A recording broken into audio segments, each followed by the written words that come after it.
So teach us to number our days, that we may apply our hearts unto wisdom.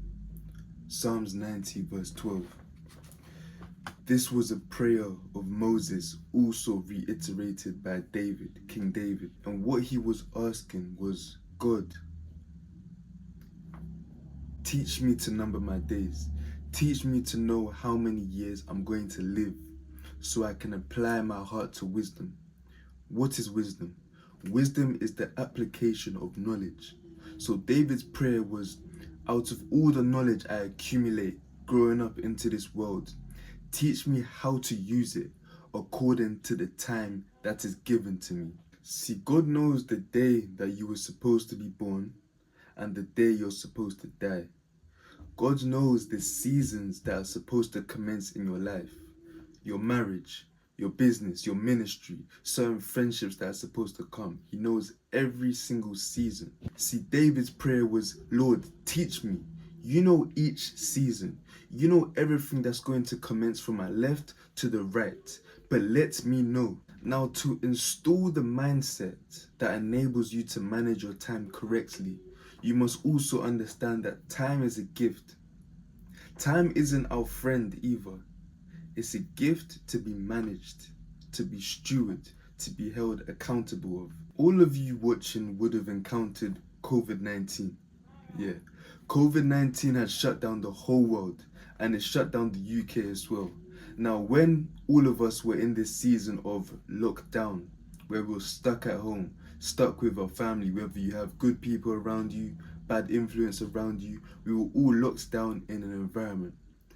But funny enough, what you may have not noticed is that time was given to you in this season. Things slowed down, things shut down, and you only had yourself.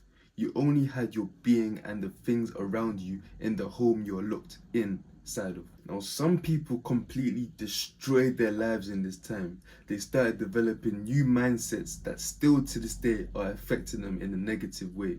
Some people develop all types of anxieties, all types of fears, and it's unfortunate, but it is what it is. But some people use this time for development. Some people use this time for growth. Some people, whether conscious or unconsciously, knew that they had time to do things that they've never done before. And I being one of them, that was the time I started my very first business.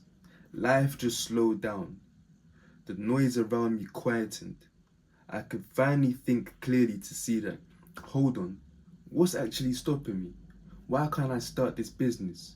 And it was a clothing brand. I didn't know this consciously, but time was given to me in that season as a gift to use.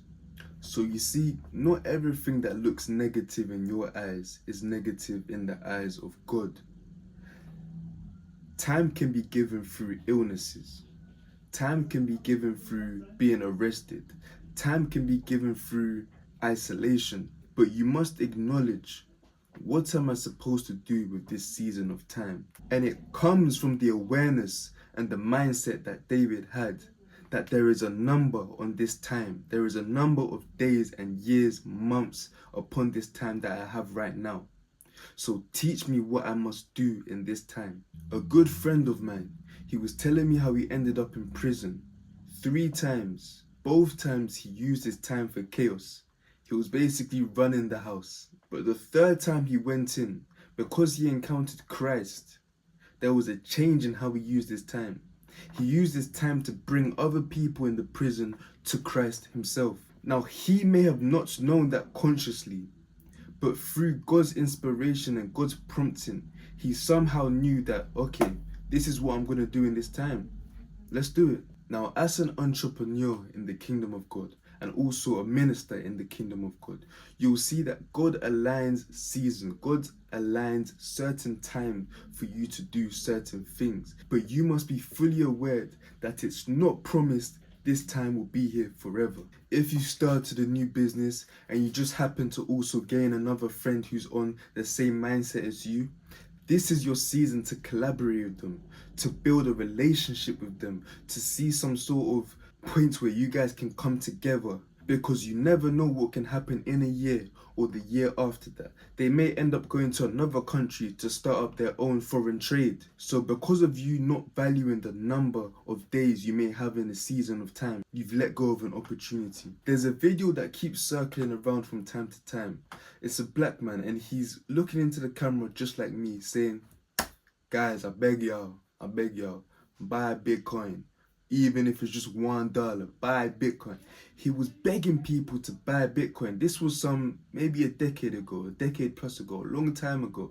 I was young, so I missed the opportunity. But there were some people that saw the video in the very present moments he posted it. In that same season, those few years, even if it's 3, 4, whatever years, they saw the video when it came out in that season. Some people doubted, some people went on board. But some people thought they have time to do it later. There's a saying that goes around, the best time to act was yesterday, but the second best is today. You must bring yourself consciously into your environment, into your situation, your circumstance, and recognize, hold on, I have time right now. If I stop all this mindless scrolling on social media, I've got some hours to myself to actually develop something. Some people are about to give birth to a child. Their time is going to shift dramatically. So their season to lay certain foundations is whilst they're pregnant or even before that. Now, this is what I want you to do. Prior to David asking to be taught how to number his days, he says this as well. The days of our years are 70 years. But if you give us strength, then they could potentially be 80 years. So we have this average estimate of life expectancy, 70, 80 years, 90 years, wherever it is in your country. Choose to sit down and say, if I'm to live for 70 years, what am I going to accomplish in this time? Christ died at age 33. If you're to live up until 33, what are you going to achieve in your time? Now, if you choose age 60 and you're currently 20 years old, that means you're already a third into your life. If you choose age 40 and you're age 20, that means you're halfway through your life. Now, I'm not saying this to say predict a scale or a time when you're going to die. No, I'm saying set yourself a life target.